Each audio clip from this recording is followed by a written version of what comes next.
Lucky के सामने जो आदमी खड़ा था वो और कोई नहीं बल्कि रुस्तम डांगी था।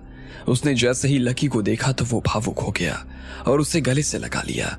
उसके बाद उसने लकी से जब उन लड़कियों की मदद करने के लिए कहा तो लकी उसे अपने साथ कुछ बात करने के लिए कमरे में ले आया। इधर कमल भी प्रफुल्ल से मिलने के लिए जेल में आ गया।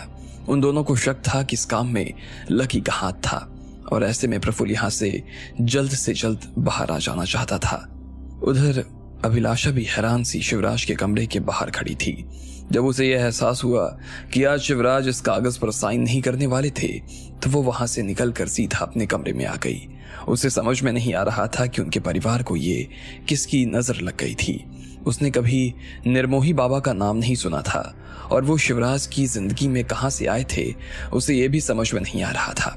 5,000 करोड़ रुपए का कॉन्ट्रैक्ट उसके हाथ से उसे जाता हुआ दिखाई दे रहा था। इस वक्त उन्हें पैसों की कितनी जरूरत थी यह सिर्फ अभिलाषा ही समझ सकती थी, लेकिन शिवराज इस बात को समझ नहीं रहे थे। ऐसे में उसका दिल लकी से बात करने के लिए बेचैन हो रहा था। वो लकी को सब कुछ बता देना चाहती थी। उसने उसे फोन मिलाने के लिए घर के अपने कमरे में आकर फोन निकाल लिया। उधर जब अभिलाषा लकी को फोन करने ही वाली थी तब इधर लकी रुस्तम के जवाब का इंतजार कर रहा था। रुस्तम बस उसे देख रहा था, लेकिन उसे समझ में नहीं आ रहा था कि वो किस मुंह से लकी से वो बात कहे। रुस्तम जी प्लीज, आप जितनी देर करेंगे इन लड़कियों के लिए उतनी दिक्कत खड़ी हो जाएगी, लकी ने कहा। सर असल में बात यह है कि मैं ही नहीं, हमारा सारा सीनियर स्टाफ ये चाहता है कि आप फिर से परिवार में शामिल हो जाएं।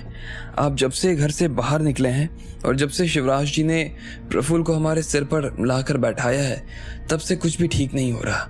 पहले अग्रवाल परिवार के लिए काम करते हुए ऐसा लगता था कि हम अपने परिवार के लिए काम कर रहे हैं। घर के किसी सदस्य ने कभी हमें ऐसा महसूस नहीं होने दिया था कि हम यहाँ के नौकर हैं। और फिर जब मेरी और बाकी लोगों की आपसे मुलाकात हुई तो हमें लगा कि हमारी जिंदगी बहुत अच्छे हाथों में है, लेकिन जब से प्रफुल्ल आया है तब से कुछ भी ठीक नहीं है सर। उसने क्या क्या किया है इसके बारे में मुझसे ज्यादा तो आपको पता है सर। हाँ मुझे मालूम है, मुझे ये भी पता है कि उसकी मैनेजमेंट से कोई भी खुश नहीं है, बिजनेस ग्रो नहीं हो रहा, मैं ये भी जानता हूँ। लेकिन रुस्तम जी आपको पता है ना कि परिवार के कायदे कैसे हैं, कोई भी चाहकर उन्हें तोड़ नहीं सकता। और ऐसे में अगर आपने इतना सब सिर्फ इसलिए किया ताकि मैं फिर से वापस आ जाऊं तो ये मुमकिन नहीं है, आपको ऐसा नहीं करना चाहिए था, लकी ने कहा। रुस्तम के मुंह से इस तरह का कारण सुनकर लकी को सच में बुरा लग रहा था।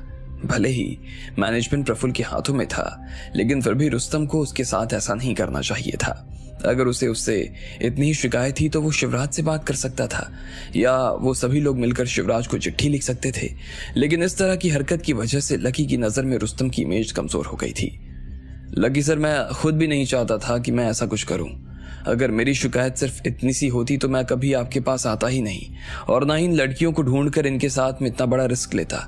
आप मेरा विश्वास कीजिए सर, मैं जो कुछ भी कर रहा हूं वो सिर्फ अग्रवाल परिवार और अग्रवाल ग्रुप ऑफ कंपनीज के भले के लिए कर रहा हूं। इसमें मेरा अपना कोई फायदा नहीं है और न ही किसी और का है। क्या भला हो जाएगा हमारी कंपनी का इससे, मुझे आप बता सकते हैं, लकी ने पूछा। सॉरी सर, वो मैं आपको नहीं बता सकता हूं, लेकिन मेरा विश्वास कीजिए सर, रुस्तम डांगी कभी अग्रवाल परिवार के खिलाफ नहीं जा सकता है। वो कभी शिवराज अग्रवाल के और लकी अग्रवाल के एहसानों को भूल नहीं सकता है। और वक्त आने पर मैं आपको जरूर बताऊंगा सर कि असली कारण क्या है, लेकिन अभी मैं आपको वो नहीं बता सकता हूं, रुस्तम ने कहा और लकी के सामने हाथ जोड़ लिए। लकी भी उसकी बात सुनकर गहरी सोच में पड़ गया। उसे इस बात पर पूरा विश्वास था कि रुस्तम जो भी करता था सोच समझ कर करता था। वो चाहता तो कब का इन कायदों को तोड़ सकता था, लेकिन वो बहुत ही वफादार आदमी था। ऐसे में अगर वो परिवार का कानून तोड़कर उससे मिलने आया था तो इसमें जरूर कोई बात थी। रुस्तम जी आप मुझे साफ साफ कहिए कि आप मुझसे चाहते क्या हैं, लकी ने पूछा। सर मैं चाहता हूं कि आपकी तरफ से हमें सिर्फ एक ऐसा वकील मिल जाए जिसे आपके ऊपर पूरा भरोसा हो। बाकी सारे वकील अग्रवाल परिवार का नाम सुनकर ही बिदक रहे हैं, लेकिन अगर आपका नाम पीछे जुड़ा रहेगा तो हमारा काम बहुत आसान हो जाएगा लकी सर। जल्द से जल्द सुनवाई हो जाएगी और जल्द से जल्द प्रफुल्ल जेल चला जाएगा, रुस्तम ने कहा। लकी फिर से सोचने लगा। ऐसा नहीं था कि उसके पास में कोई वकील नहीं था, वो आराम से अपने नाम से किसी को भी खड़ा कर सकता था, लेकिन इस चक्कर में वो प्रफुल्ल की दुश्मनी भी मोल लेने वाला था। इसके साथ ही वो अपने पूरे परिवार की नजरों में फिर से दुश्मन बन सकता था। और वो उस पर और भी तरह तरह के इल्जाम लगा सकते थे, लेकिन अगर वो ये काम नहीं करता तो फिर कोई भी इस काम को नहीं कर सकता था। परिवार का भला करने के लिए, अपने बिजनेस का भला करने के लिए उसके पास उनका दुश्मन बनने के अलावा और कोई चारा नहीं रह गया। लेकिन लकी को इस रास्ते पर जाना था या नहीं, ये उसे समझ में नहीं आ रहा था। इससे पहले कि वो रुस्तम डांगी को इस बात का कोई जवाब दे पाता, इतने में उसका फोन बजा। उसने देखा कि अभिलाषा का फोन था। माँ, मुझे इस वक्त फोन क्यों कर रही है? लकी हैरान हो गया और रुस्तम को बैठने का इशारा करके बात करने के लिए बाहर चला गया। हेलो। हाँ माँ। बेटा कैसा है तू? अभिलाषा ने उधर से पूछा। मैं ठीक हूं माँ, लेकिन आप थोड़ा सा परेशान लग रही हो। बात क्या है? लकी को फोन पर ही इस चीज का एहसास हो गया था कि उसकी माँ ठीक नहीं थी। अभिलाषा ने जब लकी के मुंह से ये सुना तो उसकी आंखें भर आई। लकी इतना दूर बैठकर भी अपनी माँ और परिवार की इतनी चिंता करता था, और यहाँ घर में बैठे हुए लोगों को भी अपने घर की परवाह नहीं थी। बेटा, समझ में नहीं आ रहा है कि कैसे कहूँ, लेकिन आजकल दादाजी को कुछ हो गया है। अभी हमारी कंपनी के पास ऑटोमोबाइल डिवीजन में ना एक 5,000 करोड़ का टेंडर आया था। हमने भरा और अप्रूव भी हो गया। मुझे उसके कॉन्ट्रैक्ट की कॉपी 12 बजे तक सामने वाली पार्टी को देनी थी, लेकिन तेरे दादाजी ने उस पर साइन ही नहीं किया। अभिलाषा ने कहा। लेकिन क्यों? पता नहीं।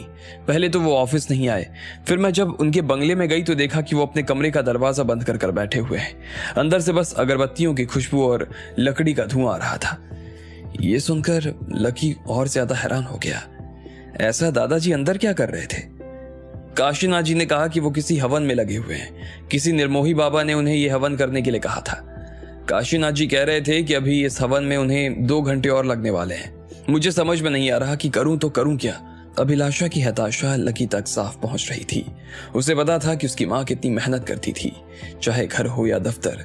वो अग्रवाल परिवार के सगे बेटों से भी ज्यादा मेहनत करती थी। उन्हें इस परिवार की जितनी चिंता थी उतनी चिंता तो किसी को भी नहीं थी। माँ, आप परेशान क्यों हो रही हो? आप अपना वीडियो इस्तेमाल करो ना, लकी ने अचानक उन्हें सुझाते हुए कहा।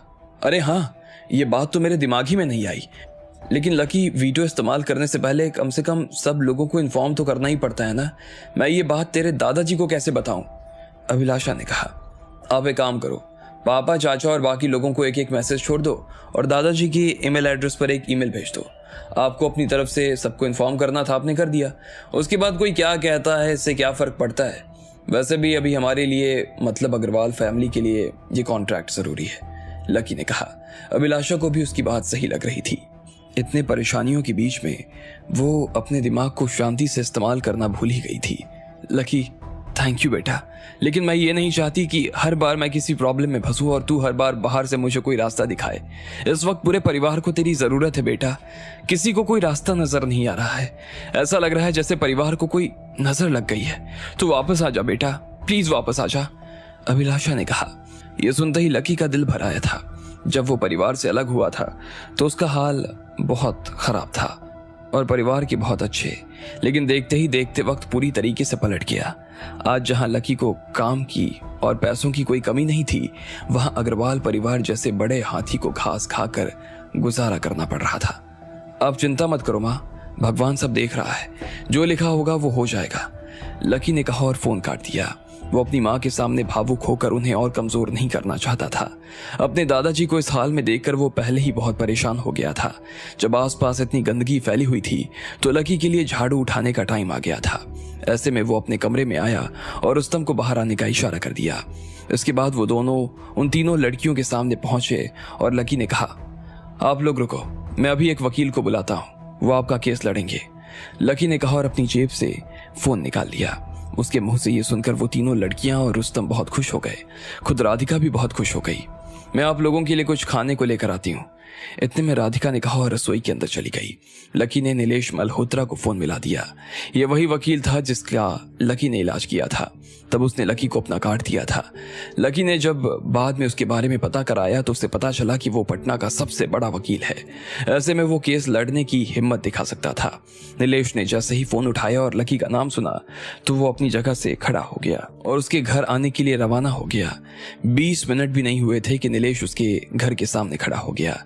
लकी ने जब देखा कि उसे चलने में जरा भी तकलीफ नहीं हो रही थी तो उसे बहुत खुशी होने लगी। वो बिल्कुल ऐसे चला आ जा रहा था जैसे पहले कभी व्हीलचेयर पर वो बैठा ही ना हो।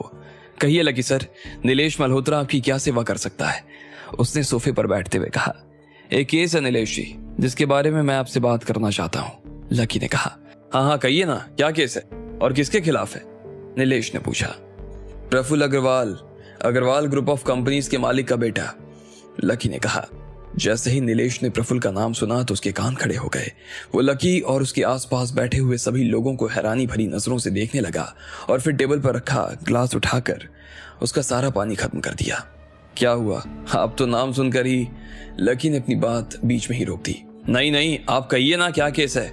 अग्रवाल परिवार कानून से थोड़ी ना बड़ा है, नीलेश बोला। लकी मुस्कुराया और उसने पूरा मामला नीलेश के सामने रख दिया।